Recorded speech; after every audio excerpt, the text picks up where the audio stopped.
Welcome to Faith Positive Radio with Dr. Joey Fawcett, the Christian business coaching conversation that increases your faith with greater joy at work so you love God and others more.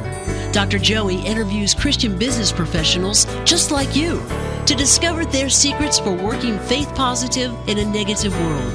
Welcome to Faith Positive Radio with Dr. Joey Fawcett. Hey, Faith Positive Nation, if you have watched or listened to very many episodes of Faith Positive Radio at all, you have discovered a veritable cornucopia of guests. It's close to Thanksgiving when we're recording this, so the word cornucopia is on my mind. That's not a word I use every day, but anyway, a veritable cornucopia of guests who have books and they're authors, and we include a lot of experts on here. And I would guess, if I were a guessing man, which I've been known to guess more than a few times, that probably 7 or 8 out of 10 of those guests have published, all with the same publishing company. So being the bright, astute podcast host that I am, the thought occurred to me one day, hey, all these people are writing their books through one publishing company. Maybe, just maybe, I should meet the CEO and owner of that company and get him to come on Faith Positive Radio. So if you have ever said to yourself, either in a wistful moment or in a courageous moment, I'd love to write a book, or if you've ever read a book, this episode is going to be marvelous for you, Faith Positive Nation, because my guest in this episode is David Hancock, who's the CEO and owner of Morgan James Publishing. David, welcome to Faith Positive Radio. Thank you so much. What a privilege it is to be here today. And I didn't realize that so many of our authors have been on the show. That's just amazing. But I tell you what, God's got a sense of humor on how he connected us. That's for sure. Oh yeah, absolutely. And David's father, Faith Positive Nation, grew up about 20 miles from where I'm standing right here, right now. So it's kind of a crazy small world, isn't it? Yeah, we really have had a ton of guests on our show. And anytime they hold up a book, or if you go to their pages on our website at getpositive.today, seriously, it may be higher than 80% of our guests have written books published by Morgan James Publishing. So that's awesome. How did you begin Morgan James Publishing? That's a really good story. And I won't bore you with too many of the details that go all the way back to birth, but so when you were born, you said to yourself, I want to be a book publisher. Came out of the womb and said, where's the books? That's hilarious. So actually, I'll fast forward just a little bit past that, but I found myself working in mortgage banking here in Hampton Roads, Virginia, which is where my office is now. Even though we're a New York-based publisher now, I stayed in Virginia because I love Virginia. But I was a successful banker and top producer, but I was literally competing with 1,000 people just like me, offering the exact same product and service to the community that I was. Now, granted, it may have had different names, but they're all loosely regulated banking products. Sure. And I had to figure out, what do I do to stay on top? I can't necessarily stay, a top producer with that much competition. Even though I had an unlimited ad budget, I could spend as much money as I could even remotely justify, which was kind of fun sometimes, but so could everybody else. So I went on a path of figuring out, what could I do? How could I grow more? So I studied everything. I mean, I went to seminars, from banking related ones to just business ones, from Tom Hawkins to Zig Ziglar to, Todd Duncan and Bill Bacharach. I mean, you name it. I went to their courses back in the 90s. And I was fat, dumb, and happy. Really never imagined doing anything else. But all those courses, all those things, seminars, books that I ended up reading really didn't work. With all except for Zig's. Now Zig's worked because Tom's his son has been on this show, so we have to represent Zig well. Classic. But what happened was I was already using those principles and didn't necessarily realize what they were called. And no, absolutely, they were high value. Right. So I was able to fine tune some processes, hire some assistants, be a little bit smarter with the audience, but nothing gave me that bolster in my career that I was looking for. Not that I really knew what I was looking for. But it wasn't until I discovered a single book that ended up changing my life. It was a book called Guerrilla Marketing. Now, guerrilla marketing is all about doing unconventional things to gain conventional goals. Now, originally written by J. Conrad Levison for those entrepreneurs who may not have had an unlimited ad budget like I had, who wanted to market their wares without spending any money or spending as little money as possible. So it was all about leveraging, like I said, time, energy, imagination, and their relationships versus their bank account. Right. And when I discovered that book, I realized I was a gorilla and just didn't know it. I was doing all those things to make myself successful, but I still didn't have that what was that next thing to help me assure that I would stay there. It wasn't until I reached out to the author, which was very unusual in books back then, to have somebody say, hey, if you need more help, if you want to take it to the next level, reach out to me and, and hire me as a coach or just talk to me, whatever. And Jay was very gracious. Really cool God story with him too, long term, but he was very gracious. He gave me some answers that I needed, and I ended up hiring him as a coach, and he continued to share with me things that I was already doing. You kept going, check. That's check, right. Check. It was very affirming to know that I was heading down the right path, and his stories were unmatched, and it was a great relationship with him. But he ended up teaching me the one more thing that I needed that ended up changing my career as a banker, but ultimately set me down this path to become a publisher. And you're probably guessing or already kind of foreguessing what I might be saying.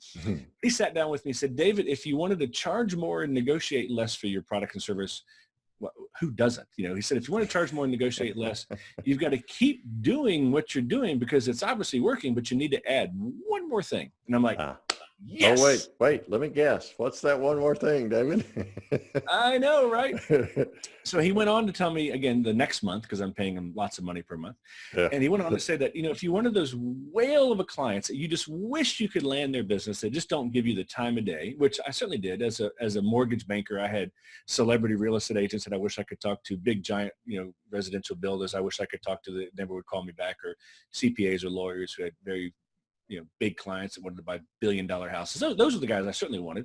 But he said, if I wanted those, I need to keep doing what I'm doing because I'm slowly making an impact, but I needed to add one more thing. And I'm ready to strangle this guy by now, but he carried it out to another month. And he basically said the same thing. He said, David, if you wanted the media to start recognize you as an authority in your space and start calling you when something happened in the mortgage business for quotes or experts, or to be that talking head on TV, which I really wasn't looking for or imagined, but sure, I saw those guys and gals. He said, you got to keep doing what you're doing because it's working, but you need to add one more thing. Well, he finally said the one more thing was that I needed to add a book. And I literally laughed out loud. I did not see myself ever writing a book. I was reading them finally at this point in my career, but I never imagined writing one. But he was very gracious, very loving, and he helped me realize that I probably had enough in me to write a book, and it certainly could compel me why I needed the book at this stage. But I didn't realize I could do it. But ended up fleshing out an outline, ended up getting a book written, and got it published. Didn't realize either one of those things were hard. Jay forgot to tell you that part. He forgot to tell me that. But, I managed to get there, and it worked. I literally doubled all my fees, and nobody negotiated with me anymore. In less than 8 months, I became that authority in the space where people that were never even returning my phone calls were begging to get on my calendar. And sure enough, the media would call me weekly, whether it was print, radio, or television, to talk about what's going on in the banking space. Now, in the 90s, a lot was going on in the banking space. It was just, it was crazy. And it was just an amazing process to go through. One that I ended up hating very dearly. It was not fun. What? Being an author is not all that in a bag of chips, David? I know, right? That part was great. But I, as like many authors, I ended up, selling my rights to the work. I had very little, and I actually had no input in that first book, no input on anything. I hated the cover. I hated the title. It didn't even have the word banking in it anywhere. And it was ugly. And they even added chapters to the book that I didn't realize they were there until I got my sample copies in the mail. Are you kidding? They added chapters that you didn't approve? Yeah, I didn't know it until I got them. But no, it was good, and I had to go learn that stuff. But it's like, talk to me. This is my baby. But it wasn't fun. And then sure enough, I wasn't selling enough books. They were always constantly yelling at me for not selling enough books. But I was like, I didn't write the book to sell books. You not only had to write the book, and they edited the book without your permission, but they expected you to go to go sell a book that you didn't write? That's what I thought they were doing. You mean you expected the publishing company to market and sell those books for you? I did. I really did. Silly rabbit. Yeah. Jay may have warned me, but I didn't listen. Right. Well, you don't know what you don't know. And then you think, it'll be different for me. Right. Yeah. But every author has got a story like that. And it's a crazy story. Not only are you expected to sell your own books, but other things happen too. I actually had a publisher once send out promotional postcards to their mailing list, acting like I had already written this book and it was published, just to see if people would buy it, sort of as a test marketing case. Oh my goodness. And so I've got people emailing me saying, hey, Dr. Joey, I didn't know you wrote another book. Look forward to buying it. I returned the card to blah, blah, publisher. You have got to be kidding me. So I axed that deal right there because, oh my gosh, what are you doing to my platform here? right. My integrity is gone. So all these people in Faith Positive Nation who say, oh, I want to write a book, I can write a book, just know that it's not all rainbows and unicorns. Okay. Yeah, absolutely. There's stories like yours and mine that are out there. So what did you do when you weren't selling enough copies of this book that you didn't write the whole thing of, David? Well, it did work. I was able to accomplish, you met your goals, continue right? growing my career and staying on top, but it was very frustrating. And I was basically done with books, but I was still kind of frustrated that I didn't actually get the book out that I had really envisioned. But I was done so well and had created such a great relationship with Jay Levinson, the father of guerrilla marketing, that my next book was called Guerrilla Marketing for Mortgage Brokers, which ended up going through 2 editions, and it did very well. I ended up selling 40,000 copies to the bank I worked for, which was wonderful. Sweet. But still, same scenario. The publisher was very frustrating to work with. We had a little bit of input in things because Jay had already sold 15 million books by the time I met him. No. It was gracious to be able to publish it, co-author with him. Oh, yeah. But we fought about all the details. Jay owned the brand, and we got a little things that we wanted, a little bit of camouflage on the cover. The word guerrilla marketing and banking in the title, or mortgage in the title. But that was about it. We struggled with content about what needed to stay in the book, and even by its second edition, by about 1999, they wouldn't let us use the word internet in the book because they didn't think that it would last past Y2K, or it could just be a fad, and didn't want to date the book. You're kidding, right? I am not kidding. You're making that up, right? No, absolute truth. I tell you what. Oh, now, my of course, goodness. They're no longer in business, imagine. You think? They missed the call on internet, and they don't deserve to be in business. That's right.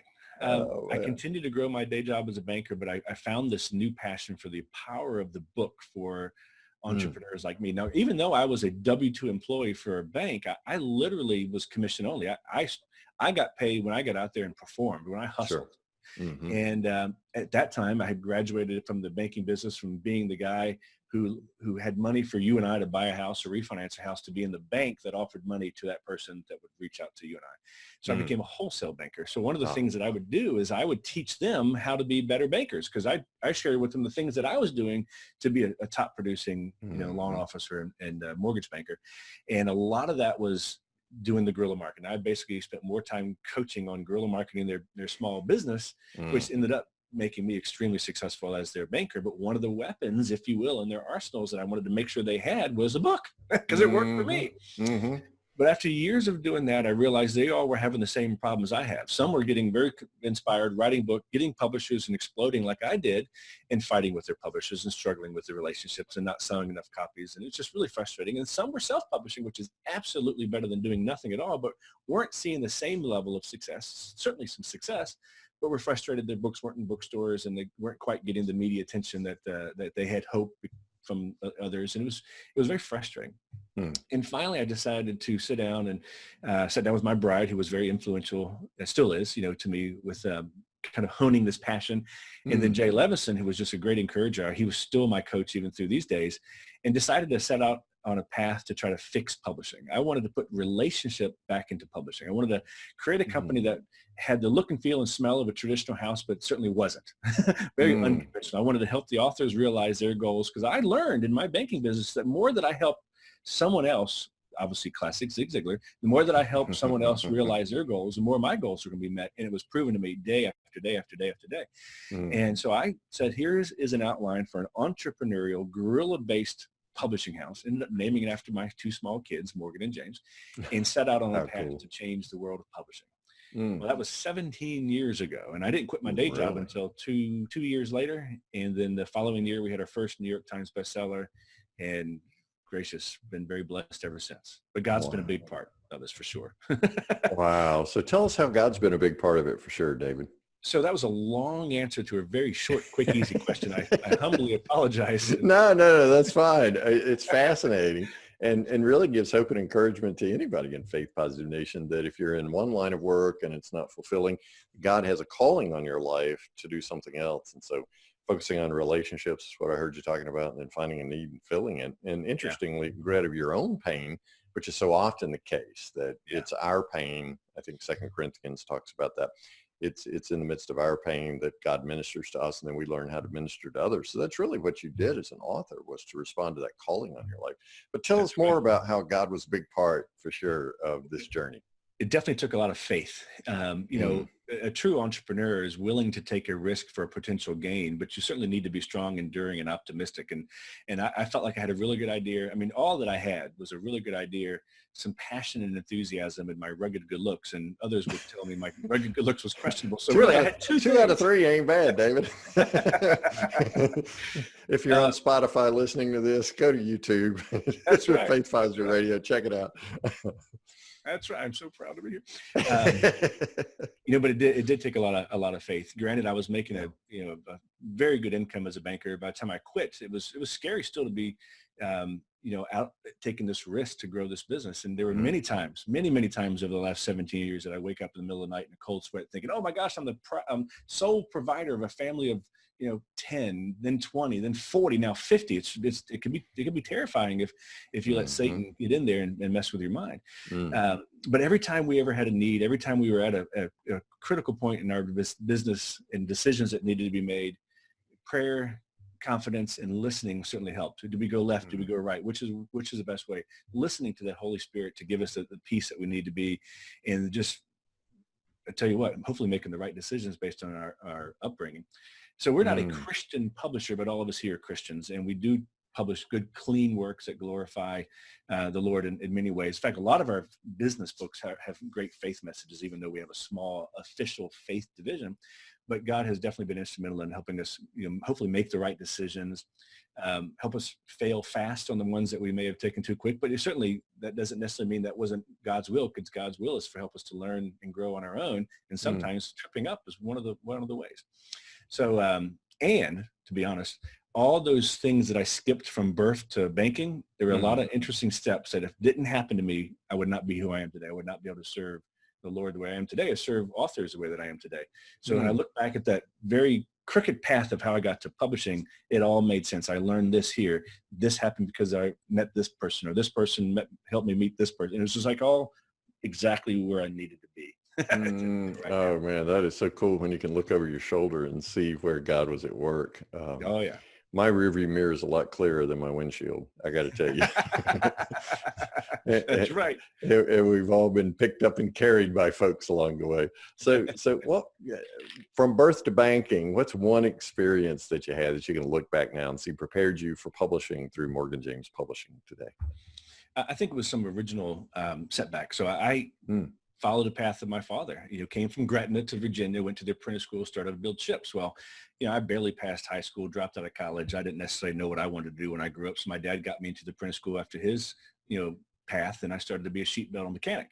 Ended up having a back injury, took me out of work, had back surgery. I was out of work for 2.5 years. I was in a body cast for 6 months. What? So it kind of forced me to think about some alternative options.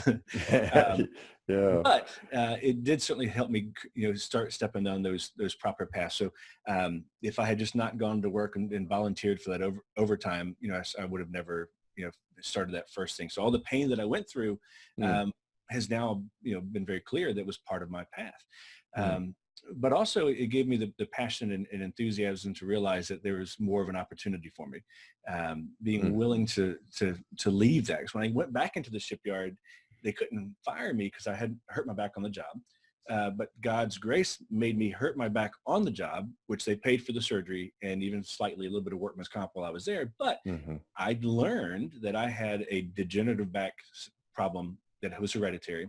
It was going to go out on me sometime, and why not early in life where shipyard could pay for it, but I could also have a great, clear opportunity to still be young enough to figure out what I still wanted to do with my life. Wow. The process of elimination is important in discerning one's call, right? Oh my gosh, yes. And that's one of many things, but that's an example. That's amazing. Now, David, go back to that time when you're a successful mortgage banker. You've now become a successful wholesale mortgage banker. You're teaching others your guerrilla marketing methods that you and Jay put together. What was that moment like when you felt the Holy Spirit? Maybe it was a shove, maybe it was a nudge, maybe it was a pull, maybe it was a tug into Morgan James Publishing. You said it took 2 years and then you went into it full time. That full-time decision, what was that experience like? Oh my gosh. Yeah. So two-part question. So the first part, to jump into the publishing arena first, I think was definitely the Holy Spirit by way of my bride. So I was working, in essence, at that point, I was helping bankers grow their business. I was teaching them guerrilla marketing. I was helping them do better. And of course, one of the things I was trying to teach them was the power of a book, but I became very passionate about that book side. So I was spending a lot of time helping my clients, find the right ghostwriters, find the right editors, find the right publishers, encouraging them, giving them feedback, just doing it because I was having fun. But ultimately, I knew the big picture was their book was going to transform their business for me, ultimately. But I found myself, or my bride found myself, working 22 hours a day. And only 2 of those may have been in the banking business. I was taking my best clients and friends to lunch every day. Then I was spending the rest of the time helping others get books done. Wow. So she was very, very wise. She basically cornered me and said, David, we have to talk. Which you never want to hear from your spouse, right? No, you kind of hold your breath and swallow hard when you hear that, right? Yeah, and for me, meant I did something wrong, I was in trouble, which was always the case. I was always looking for trouble. But she was right. She said, you're working 2 full-time jobs. Now, granted, you're getting paid crazy for one, but the other, I'm never seeing you. Something's got to change. Now, she gave me a couple ultimatums I promised I would never repeat, but she gave me a couple ultimatums, and one of them was clear: to find a path to fix this. But she helped me realize that I really did have a new passion, and with Jay's help, we set out the outline to do something about it. But it wasn't until, and we started right away, started doing something and started having a little bit of success. But again, I didn't quit the day job as a banker until later, when it just became obvious that I wasn't serving my original employer the way that I should or could. I started to, in essence, feel like, they're paying me to do a particular job. I was doing that job well, but was I doing it to the level that I could be doing? No. In fact, they hired a new boss to come spend some time with me. I was a remote employee. I worked for California companies out in Irvine, California. So this new guy came out here to find out how in the world was I doing so much business and how could he help me do more of it. And he realized pretty quickly that I was doing well, but wasn't doing enough, that I could be doing more. So we spent 2 days together, take them to my clients' offices and a couple hours a day. And then I'm done. He said, well, don't we have more? So I said, well, I don't need to. I'm already getting everybody's business. Who else can I go see? I own the market. I own the market. He didn't necessarily appreciate that. But then, the next day we did the same thing, went to the same offices again. And he was just yammering in my ear about how I could be doing so much more. And that, he's got high hopes for me. He wants to see me grow from this. And we just, for whatever reason, we just weren't connecting. And I knew in my spirit that when I dropped him off at the hotel that next day, that there wasn't going to be a third day for us to spend together, because I truly was not serving that employer the way that I could and should. So I felt now is the time. Now, I was making stupid money. I mean, my bonus alone for just breathing that month was, well into $28,000. It was just for breathing. So it was hard to leave that. Certainly terrifying, when you go out to a venture, but it was right. I was not serving them. I felt like I was stealing their time to do the things that I was finding myself more passionate about, and it was time for me to leave. So that's when, the very next day, I quit, gave him my love, and said, I'm going to go make something real of this. And sure enough. Yeah. So the challenge became one of integrity for you. Yeah, it really did. Yeah. And you realized with your wife's guidance that your new passion in this new season of your life was moving you towards a different calling. Yeah, absolutely. Who knows how much longer I could have kept milking that job. But again, really working 2 hours a day, going to lunch on their bill was really not the wisest thing from an integrity perspective. But it took someone like my bride and the Holy Spirit to make it happen. It's amazing how the Holy Spirit can use discomfort. Yes. to move us in a direction we need to go. And so people often say, well, you got to make the jump. Well, you don't. Most entrepreneurs I'd speak with, they don't make much of a jump. I mean, there comes a time when they take a step, but most of them just get miserable where they are, and then turn into the calling and take that step to go into it. That's right. So as a publisher at Morgan James Publishing now, what are some of the challenges that you face? Say, pick one challenge and tell us how your faith shapes your response to that challenge. It's a 1,000-year-old industry, and coming in and doing things a little bit different was very challenging. One of the things that we struggle with all the time is people like to label us when they don't know who we are. Because we look and feel and smell like a traditional house, but yet our authors love us and we're doing unconventional things. So if you were a traditional house, your authors wouldn't love you, right? Don't get me wrong. There are some very happy authors with their big publishers, but for the entrepreneur, oftentimes a publisher tends to get in the way. And that was one of my visions. I wanted to add value to an author and then stay the heck out of their way, but give them the tools that they needed for the things they didn't know they needed, like how to sell books. And for us, we spend more time with our authors on how not to sell books, because you're right. We don't want to buy another book, but we will buy whatever somebody is pitching to us if they've compelled us, that they're the right person saying the right thing at the right time, and we need whatever that is. Oh yeah. If it's a solution to a problem I've got, I'm all over it. Yeah. Getting to that point is the hard part. But so we come across attacks all the time, of who we are, what we're doing, why people confuse who we are. So we have to just kind of, step forward and have faith that God will continue to open doors, which he always has. And then year after year, more opportunity for validation that we're doing right, more credibility steps up. It wasn't until 2008 that the industry started to even recognize us. We went from 2003 to 2008 begging for some attention as a publisher, but having great success with the authors. But it wasn't until 2008 that Publishers Weekly, which is a 185-year-old industry magazine, started to write stories on us and realized this isn't going away. There might be something here. We've actually been on their top publisher list in the nation 8 times. And each time we get attacked for our unconventional enough. And it hurts our feelings, but hopefully we're serving our authors right, because we keep doing it. But it does take some faith and some thick skin and prayer to get through some of those things. But well, just like we as individuals struggle to identify ourselves, right? Companies do too. And so who are we as a company? Is our identity in Christ and what Christ wants to make of us? Or is our identity in what everyone else wants to say that we are? And even turning down books that aren't quite right for us. We've been attacked for some of those things, but we've got to make sure that we maintain the integrity of the company. I had set out to never publish a book that little Morgan and James wouldn't be embarrassed to read. Wow. Now they're 18 and 20, but I still want to make sure I maintain that. Sure. Absolutely. Well, you want something that your boys can be proud of, right? That's right. Yeah, that's awesome. So somebody in Faith Positive Nation is listening to this episode, and they're listening to you, David, and they're tooling around in their brain. They're going, well, wonder what advice he would have for me. What advice would you give to someone who has said numerous times, I think I want to write a book? What one piece of advice would you give them? Do it. and really don't look at the book as a big giant task. It's that cliche of eating an elephant one bite at a time. Right. I would have never finished any of the books I've written, and I'm on 17 now, and one of them has hit the Wall Street Journal and the USA Today bestseller list. But I had to start with just a simple outline. And the way that I did it was I sat down with a piece of paper and said, okay, if John Doe gave me 20 minutes to tell him about who I am and what I wanted to get across, here are the 10 or 12 things I wanted to do before he kicked me out. So I started with the outline and just started to write towards the outline as I feel led that day.